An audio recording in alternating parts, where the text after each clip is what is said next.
With mourning underway for the victims of the ferry boat that capsized in Tanzania's Lake Victoria, a survivor is pulled from the wreckage. A Kenyan county governor is charged in connection with the killing of a pregnant university student. And Malawi moves to improve its struggling tourism industry. Africa 54 starts right now.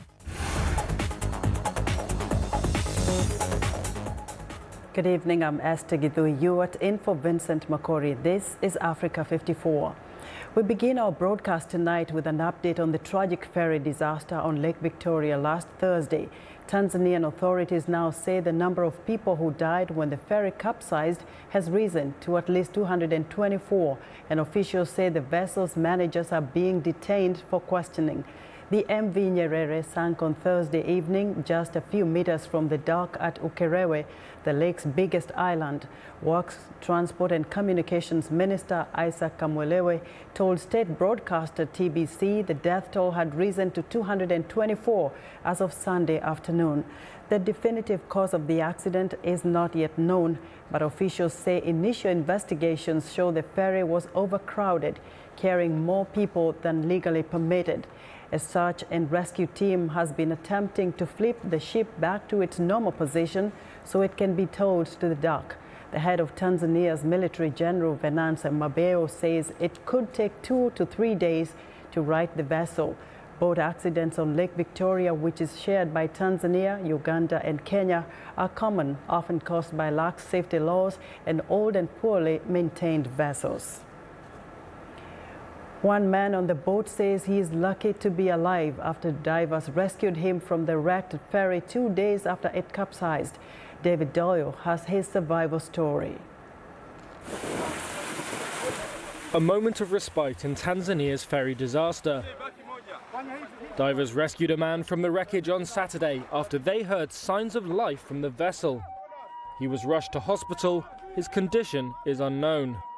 More than 200 people were killed when the ferry capsized on Thursday. Divers are still recovering bodies, while relatives stand by the shoreline awaiting news of their loved ones. Among them, some of the survivors. The ferry overturned very fast and covered us. I was lucky that I was able to swim underwater, not knowing where I was swimming, and I knew I was very near the ferry. As I was swimming to safety, I found a number of metal bars that cut my face and the back of my head. President John Magufuli has ordered the arrest of those responsible for the sinking. Some blame the accident on overcrowding. It's believed the boat was carrying more than 300 people. Reuters' David Doyle filed that report. Now, security has been beefed up around the United Nations in New York on Monday as world leaders gather for the 73rd session of the UN General Assembly. Scores of streets were closed off to traffic and people unaffiliated with the meetings. Snipers stood on the rooftop of a UN building as law enforcement from local, state and national outfits stood at attention with long guns. The first day of the high-level general debate gets underway on Tuesday and is scheduled to last for 9 working days. But a call to action meeting on the world drug problem hosted by U.S. President Donald Trump has already taken place on Monday. UN member states also held a high-level plenary meeting on global peace in honor of what would have been Nelson Mandela's centenary birthday. Now, for more on the United Nations General Assembly in New York, I'm joined by VOA UN correspondent Margaret Bashir. Margaret, I'm hoping you can hear me. Margaret, let's talk about the... All right, I understand she cannot hear me at this point, so we move on. Zimbabwean President Emmerson Mnangagwa met with his fellow citizens in New York Sunday on the sidelines of the UNGA, where he is poised to deliver his maiden address as head of state. This was the first occasion for many Zimbabweans in the diaspora to meet the new president, who took over from his former boss, longtime leader Robert Mugabe, who resigned under pressure last November. Mnangagwa assured his fellow citizens that the country is moving positively under his leadership. VOA Zimbabwe reporter Blessing Zulu has more. 349. Emerson Mnangagwa met yesterday in New York with Zimbabweans based in America and Canada. One of the main issues he addressed was the land reform program. I am not regretting that we took back our land. And the land reform is irrevocable. We'll move forward. Fortunately, even the British accept now that that issue is dead. The president said the land reform program was the reason Zimbabwe has been under targeted sanctions from Washington and the European Union. Mr. Mnangagwa was speaking on the sidelines of the United Nations General Assembly meeting. Western countries that have imposed sanctions on Zimbabwe accuse it of gross human rights abuses and rigging of elections. Mr. Mnangagwa, though, says Britain and Germany are engaging, leaving out Washington. Here in Washington, it's not really predictable, but the indications are not as strongly banned as before. I have met several groups of Congress people who have come from the United States of America who came with negative briefing, but by the time they came back, they were almost our ambassadors to come and talk back about how good Zimbabwe is. So again, I believe that very soon, our relations with the USA administration is going to drastically improve. Allow Zimbabweans who are outside Zimbabwe. Ruling ZANU-PF party chairman Frank Guni asked the president about voting rights for the Zimbabwean diaspora. Wherever I went, our people in the diaspora were begging me to make sure people in the diaspora should vote. I have said, as I made my presentation, I agreed with that request. But the president expressed hope that in the next 5 years, the government will put into place the infrastructure that would allow the diaspora to vote in the next elections. Mr. Mnangagwa also declared that his country is open for business and is talking to potential investors. The president also said he is going to fight corruption, blamed by many for discouraging investment. Corruption.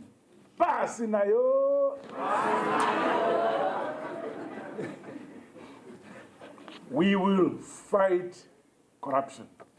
Corruption was an issue on the minds of many in the audience. From what I hear, when people go over there, it's not transparent as yet. And there's a lot of corruption. You have to pay somebody to open a business over there. Or for things to move, you have to pay someone. I've rejected to pay, any kind of corruption. So it's going to take each one of us, as Zimbabweans, to say no to corruption. Overall, the reception was positive. And I think the most significant part of this diaspora engagement was that Zimbabweans were allowed to freely ask questions and contribute ideas that they think can advance the future of Zimbabwe. Mr. Mnangagwa was accompanied by his finance minister, Professor Mtuli Ngube, and Central Bank Chief, Dr. Godfrey Mangudya. He is expected to make his maiden speech at the United Nations General Assembly on Wednesday. For Voice of America in New York, this is Blessing Zulu.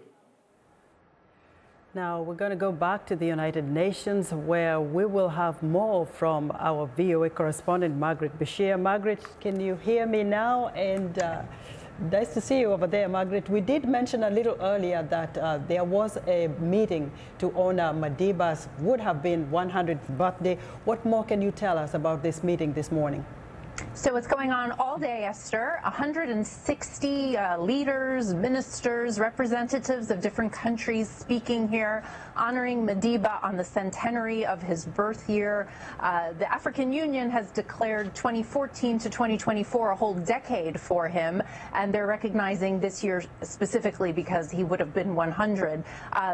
Remembered in glowing terms by everyone. The Secretary General said that Mandela was a man of great wisdom, quiet dignity, and towering achievement. And also today, Gracia Michel is here, and she gave a long remarks about her late husband, and she said that leaders should sort of follow in his footsteps and that they must commit themselves to peace and to addressing the root causes that fuel conflicts and to eliminate them.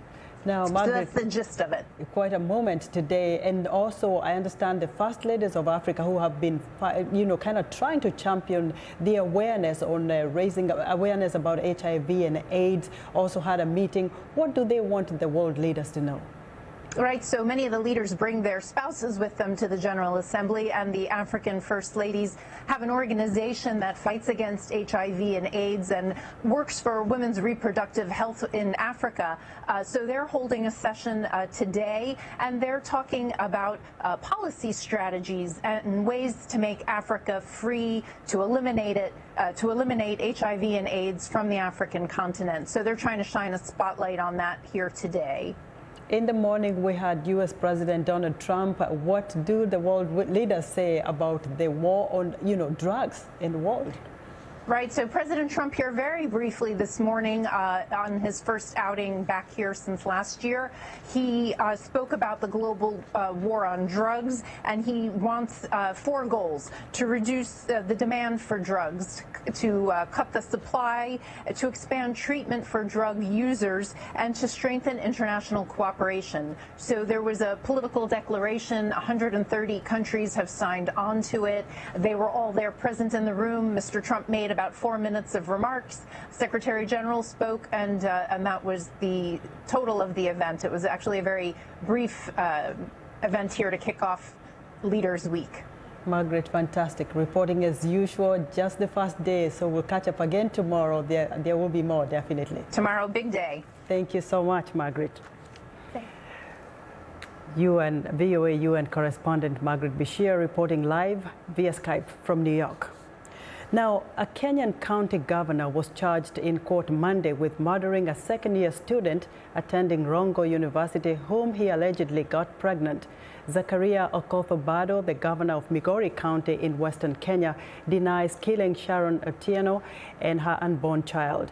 It is not true, Obado told the court after the charge was read out. Obado was remanded in custody by the High Court judge until Tuesday, when his application for bail will be heard. A witness says Otieno was abducted by 4 men in a car on a road near Lake Victoria on September 3rd.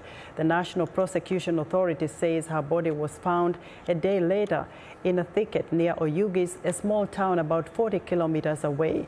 Prosecutors say Michael Juma Oyamo, described as Obado's personal assistant, was also charged with Otieno's murder. Another assistant, Caspar Ojuang Obiero, was charged with aiding and abetting murder. Neither of the assistants appeared in court to plead to the charges on Monday. The chief prosecutor did not spell out what role the prosecution believed each person played, but said, quote, the hitmen and other persons had not yet been arrested. Now, depending on the outcome of the November U.S. midterm elections, the House of Representatives is likely to welcome the first 2 Muslim American women into the chamber as lawmakers.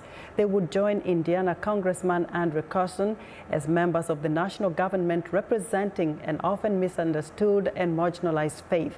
As VOA's Ken Farabaugh reports, the candidates represent the changing face of the U.S. Congress in a country with a changing religious and ethnic makeup.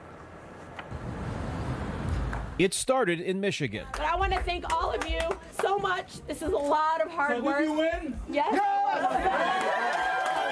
And continued in Minnesota. Because we're going to Washington, everyone! And neither Ilhan Omar nor Rashida Tlaib believe it will end in Washington, D.C. This win would mean so much more than just a seat in Congress. It is a powerful message. A message primary election voters in their districts delivered in August, that a Muslim American woman is ready to represent them in Congress, even at a time of increased hostility towards their faith. I had one of my campaign managers leave a nonprofit organization. The woman said, really sorry to see you leave. And Diana said, oh, don't worry about me. I'm going to actually go work for the first Muslim woman ever elected in the Michigan legislature. I'm super excited. And she said, they're in our government? And to see, these women potentially elected to the Congress of the United States is a huge statement. Alvin Tillery says while the election wins of both women are not surprising in the liberal districts they represent, they are part of a new wave of immigration. Muslims represent just over 1% of the U.S. population, but it is the fastest growing religion on earth.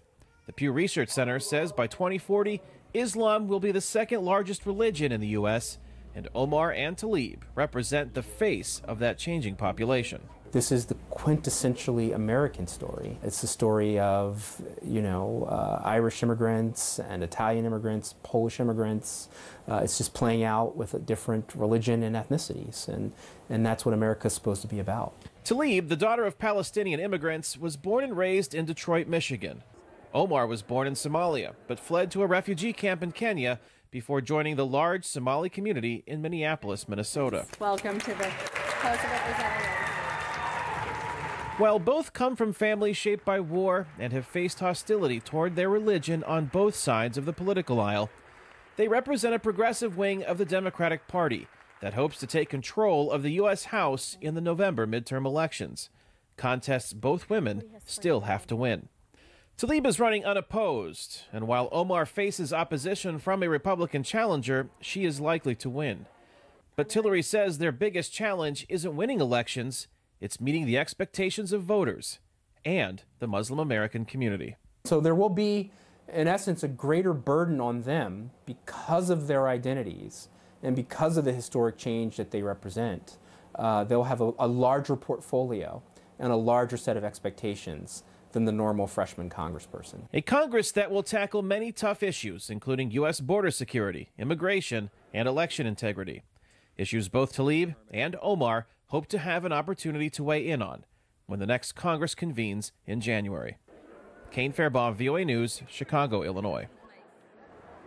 We want to know what you think about Africa 54 and the stories we cover. Join the conversation on Facebook. The address is Africa 54. We're also streaming our show live on Facebook, so check us out and share our show with your friends. Still ahead on Africa 54, can a new plan boost Malawi's struggling tourism industry?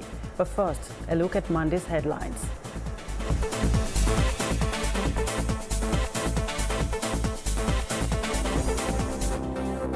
Liberians gathered in Monrovia under the Bring Back Our Money movement to protest the $104 million in central bank cash that went missing. In Tanzania, after a ferry capsized on Lake Victoria, leaving 224 people dead, the nation is in mourning as the first dozen bodies are buried. In the Democratic Republic of Congo, a rebel attack on Beni has killed at least 18 people. Flash flooding in Tunisia's Cap Bon Peninsula resulted in at least 5 deaths on Sunday. Finally, a Kenyan film, Rafiki, that was banned for several months for portraying a same-sex relationship was broadcast for the first time in Nairobi after a court decision allowed the screening. That's all for today. Thanks for watching.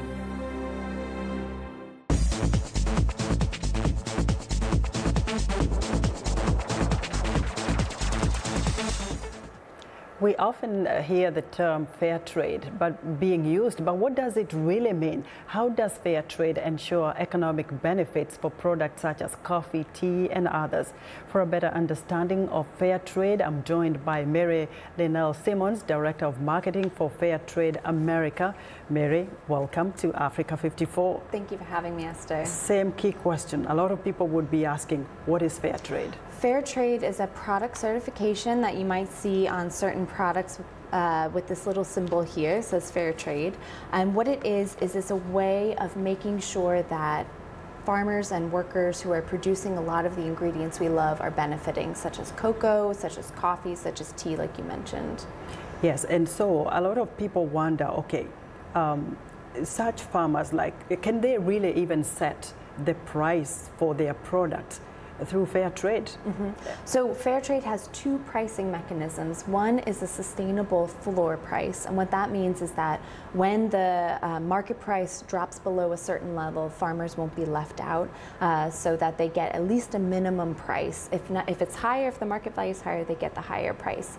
They also get a premium, which is paid on top of the market price, and this is invested in community projects that's democratically decided by the entire cooperative community community of farmers. Now, when you talk about cooperatives, how does fair trade actually impact such cooperative to empower the farmers? Because most people, I come from a country where there's coffee-grown tea and other products that I see in the U.S. market, but a lot of these farmers don't get the benefits for what they sweat for.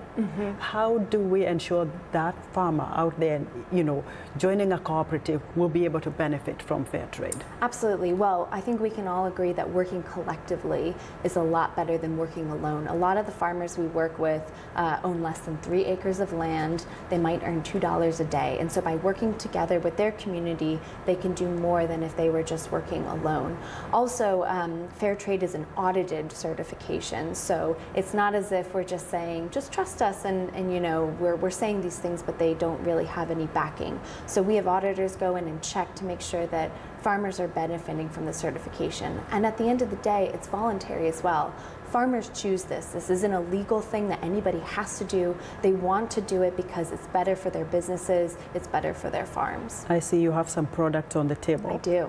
And I want to know why. What do you want our viewers to know about these products? So I've got a couple products here. I have got a bar of divine chocolate. I think that this is a great way to show that farmers benefit because the cocoa farmers from Ghana who actually produce this chocolate bar are co-owners in the company. They own more than 40% of this chocolate company, which just goes to show how if business and farmers are working together, really amazing things can be done.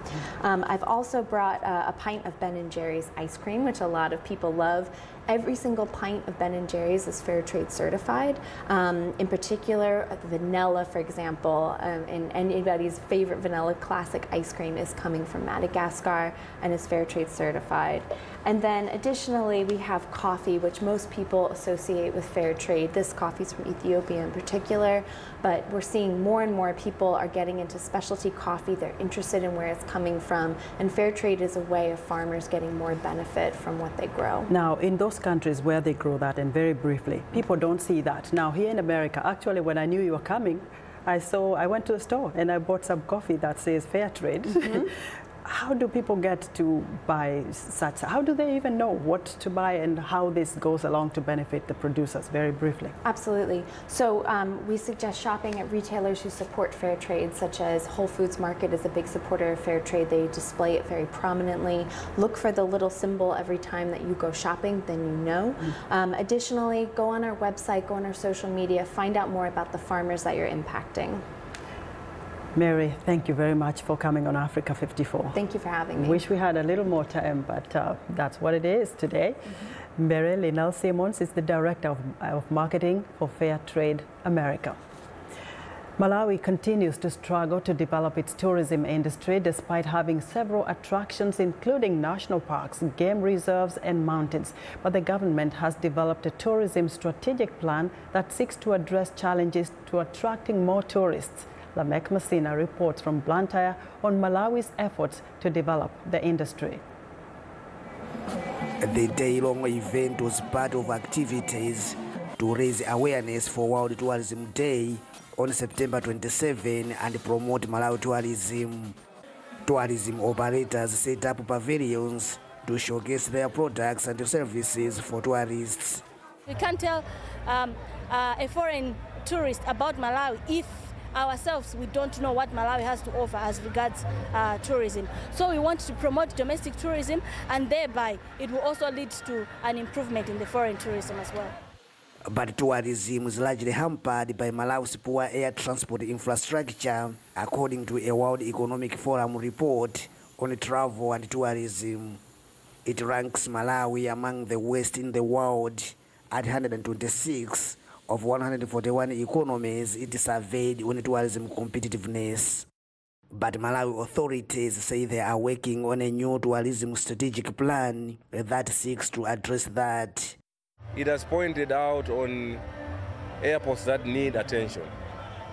Our big airport, Lilongwe or Kamuzu International Airport, needs attention.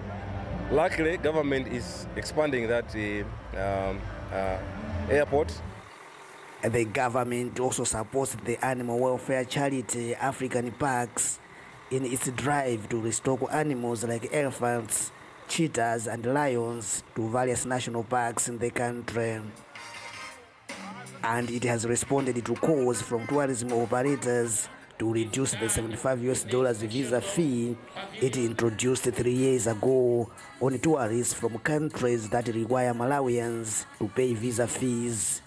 The tourism operators say the higher fee causes some of tourists to skip Malawi as a destination, affecting their business. The visa fee will be reduced from 75 to 50, which is much in line with what our colleagues in Zambia or Zimbabwe and other Tanzania are charging, so that we can level the playing field.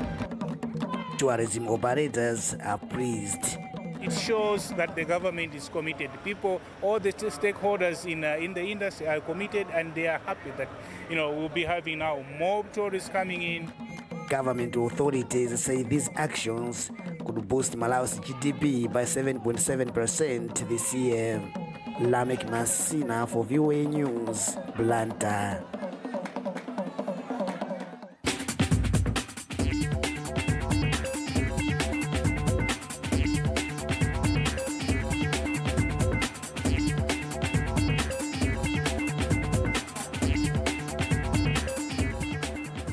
Welcome back to Africa 54. Here's what's trending.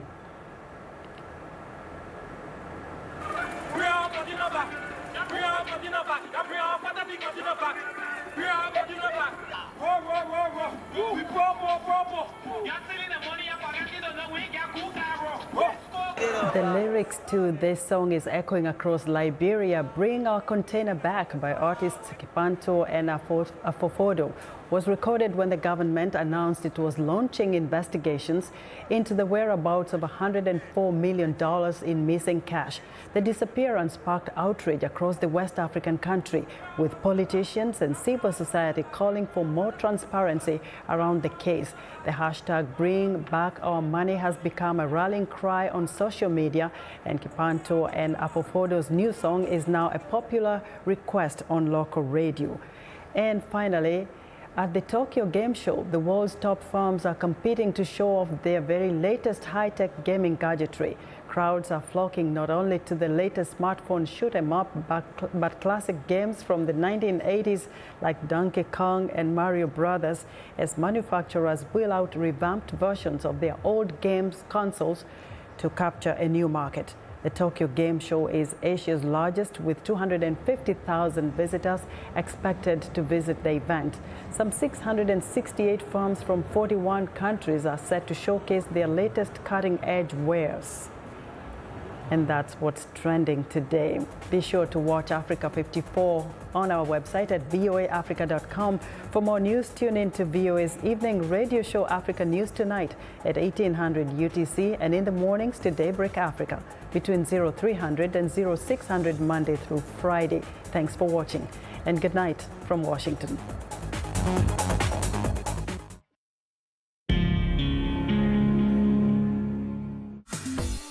Welcome to English in a Minute.